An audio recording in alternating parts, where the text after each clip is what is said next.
que se asemeja al de un sólido. El primero de ellos es una traslación con aceleración total. Aquí tenemos un depósito que estaba inicialmente en reposo. Y como sabemos, y lo demostramos, la superficie libre que está expuesta a la atmósfera tiene que ser un plano horizontal. Porque la presión solamente cambia con la vertical.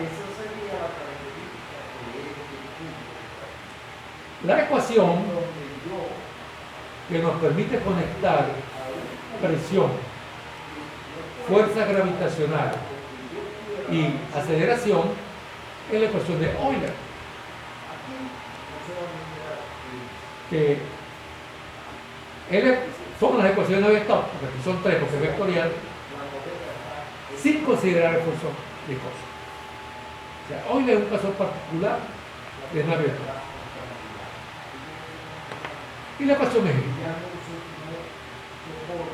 esta. El gradiente es producto de una operación vectorial. Y es un vector, por eso que está aquí en negro. Si yo un vector lo multiplico escalarmente por el vector unitario en una cierta dirección L, se puede comprobar que el resultado es el gradiente de la presión, en este caso con respecto a L. ¿Por qué? Recuerden lo que es el operador Nabla.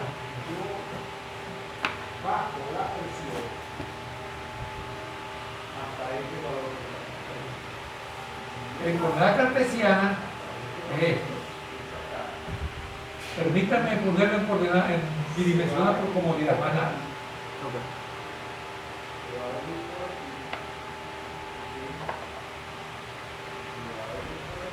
Entonces, si yo multiplico eso, lo que hay aquí, por ejemplo, presión, por el vector unitario I, esto por I da solamente la derivada. Y esto por J da 0. ¿Cómo, profe? Si yo multiplico esto que está acá escalarmente por I, I por I da 1, J por I da 0. Quiere decir que lo que queda es esto que está aquí. Esto es lo que está aquí. Esa es una propiedad del vector gradiente.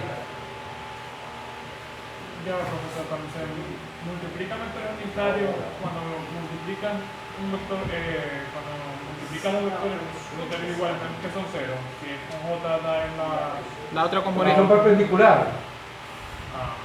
Ya. Cuando son con la misma dirección, da 1. Son vectores unitarios. Pero si son perpendiculares, da 0. Sí, correcto, profe, pero por ejemplo, Esa es la idea. a nosotros nos En explica. cambio, si el producto es vectorial, es al revés. Cuando son con la misma dirección, da 0. Y cuando son normales, da 1. Nosotros lo que hacíamos era que cuando nos tocaba multiplicar I por J daba acá. No, sí, pero Y I por J daba acá. eso solamente es cuando el producto es vectorial, no escalar. Ok. Sí, recuerden la regla del tirabuzón. De los 3 dedos, así. Ya. No, el cálculo vectorial es fabuloso, eso es poderosísimo. Lo que pasa es que no es muy fácil de hablar en términos de vector. Los determinantes. Por eso ustedes consiguen libros de fluido, a veces libros básicos, que los autores deciden hacer todo como vectores. Esos libros no son tan populares. Los estudiantes prefieren los libros más suavecitos de la matemática. Pero algún día yo creo que la humanidad como todo va a tener que decir, no, hay que aprender matemáticas. Pero de verdad. De verdad. O sea, nosotros somos afortunados porque En ingeniería se ve, digamos, bastante matemática. Pero lo que estamos arañando la matemática. Así por encima. La punta del iceberg. Eso tiene una profundidad que parece que nunca va a tocar fondo. Y siempre se sacan nuevas cosas los matemáticos. Matemática pura. Claro. Claro. Esa carrera es. Y yo creo que en parte la debilidad se debe muchas veces a los que dirigen las universidades. Y una vez, pero no radialmente, sino con un ángulo bien extraño. Porque ese planeta no existe. Pero más interesante, Profe, una pregunta. sí, El plano, o sea, que es perpendicular, las dos componentes de la gravedad y la velocidad, ¿dónde es que se juntan como tal en la figura? Sí. Aquí está. No, Sí, ya voy para allá, pero vamos a mirar de aquí. Tú formas G menos A. Entonces, aquí está G. Y menos A. Lo compone y te da. claro. Esa es la que va a ser normal Exacto, al plano inclinado. por analogía.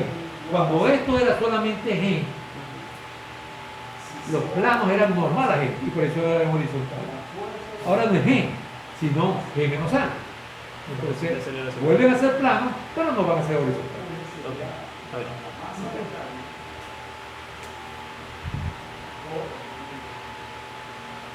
Ahora, cada vez el número de problemas de este tipo disminuye.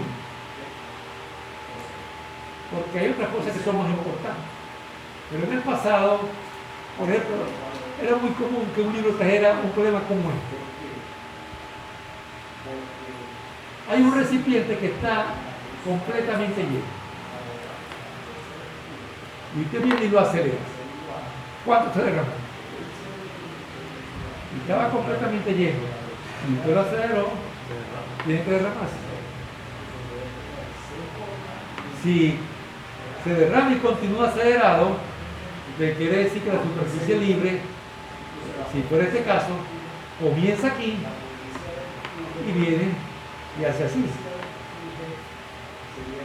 Entonces vinieron los profesores y en el examen no preguntaban cuánto se derramó, sino cuánto quedó descubierto del fondo. Eso era un problema de geometría analítica, eso no era un problema de mecánica de fluidos. Como dicen los creyentes, gracias a Dios que esos problemas desaparecieron. Porque este daba pie para un problema que era todavía más difícil visualizar.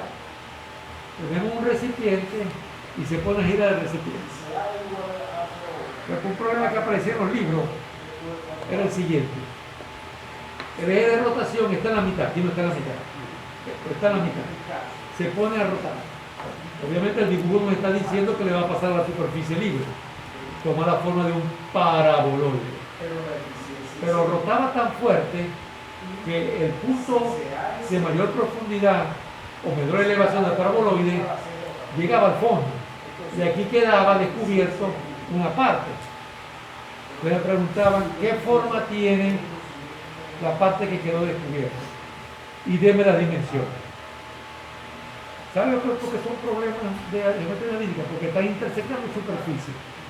Es igualito que decir, hálleme la intersección entre un paraboloide y un cilindro. ¿Verdad? Ese es el problema. Eso no tiene que ver nada con mecánica de fluido. Nada. Bueno, por eso lo ponían. Y los profesores lo ponían porque venían libros escritos por grandes autores y los traigo. O sea, bueno, no, eso es lo que se enseña. Pero, francamente yo no sé por qué pusieron. Los libros a veces tienen cosas que descubrieron, pero semejante no es igual. Porque el sistema coordenado puede ser el mismo. Si está rotando, es preferible utilizar coordenadas cilíndricas. Aquí está la coordenada radial y la coordenada axial. En este caso en particular, hicieron coincidir la coordenada axial con la vertical. Ajá. Pero, ¿cómo es el movimiento? Es rotación, pero a velocidad angular constante. Pero aún con velocidad molar constante, como en estos días conversamos, existe una aceleración radial que está arriba. Si esta partícula está dando vuelta a velocidad angular constante, omega, tienen una aceleración radial asociada al cambio de dirección de la velocidad, que depende del radio y de la velocidad angular al cuadrado. Aquí lo tienen. Entonces ahora las dos direcciones son radial y vertical, y se hace exactamente el mismo procedimiento. Se escribe el cambio de presión entre dos puntos infinitesimalmente alejados. Se hace la operación que me permite de la ecuación de Euler hallar estas dos derivadas direccionales. Se reemplazan aquí, pero al integral sí ocurre una pequeña diferencia. Si ustedes miran esta, al integrar aquí, en el integrando, no aparece la función x, porque ya es una constante, ni aparece la función o la coordenada x, ni aparece la coordenada z. Pero aquí sí, ¿ven? Aquí está. Bueno, eso tiene su solución. Va a quedar la integral de r de r. La integral de r de r es la integral de r cuadrado. Entonces ahora el cambio de presión es cuadrático en r y lineal en c. Entonces no puede continuar siendo la superficie libre un plano. Si de lineal pasó a cuadrático, entonces ese plano se transformó en un paraboloide. De aquel lado queda igual, ¿verdad, profe? ¿Cómo de qué lado? Del lado de la Z. Del lado de la Z, sí, del lado de la Z queda igualitísimo. La presión sigue variando linealmente con C. Porque P y G son constantes, salen de la... Sí, señor, Rho y G constante. Si queremos saber matemáticamente la forma, se pone aquí 0 y se puede comprobar que lo que queda aquí corresponde a la ecuación de un paraboloide. Entonces, ahora esa gravedad efectiva no es constante. Y por eso no es plano. Claro.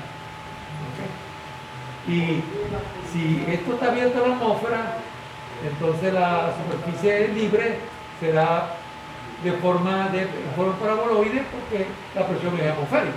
Pero en el interior, puntos que estén sobre un paraboloide tienen la misma presión. Y por supuesto se sigue cumpliendo que el gradiente es normal. Pero el gradiente cambia, o sea, si yo trazo esta línea aquí, que es normal, a la isobra,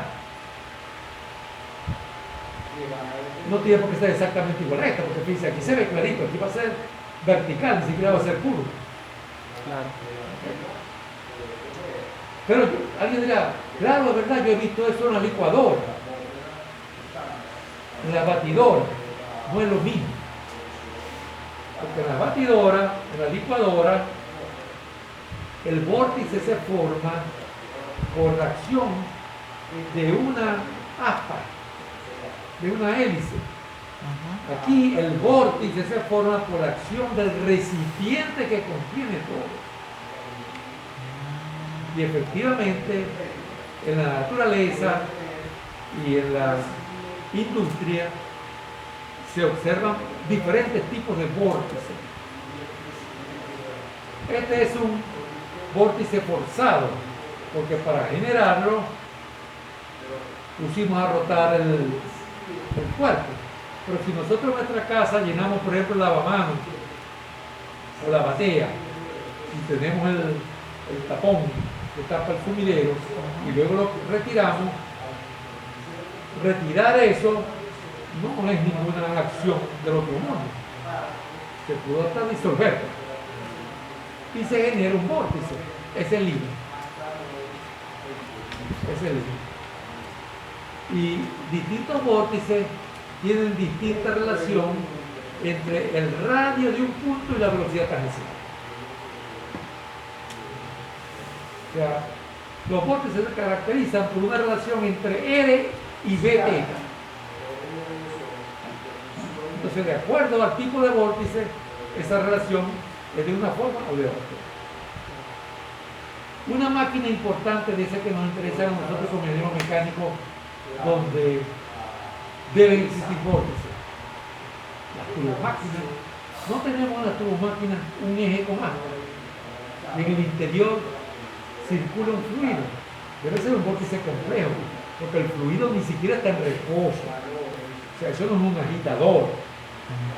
Claro, yo pongo una bomba, por ejemplo, cerrarla, entrar y salida y prenderla. Y eso genera un vórtice y genera diferencia de presión. Bueno, con eso terminamos. Bastante para resolver problemas.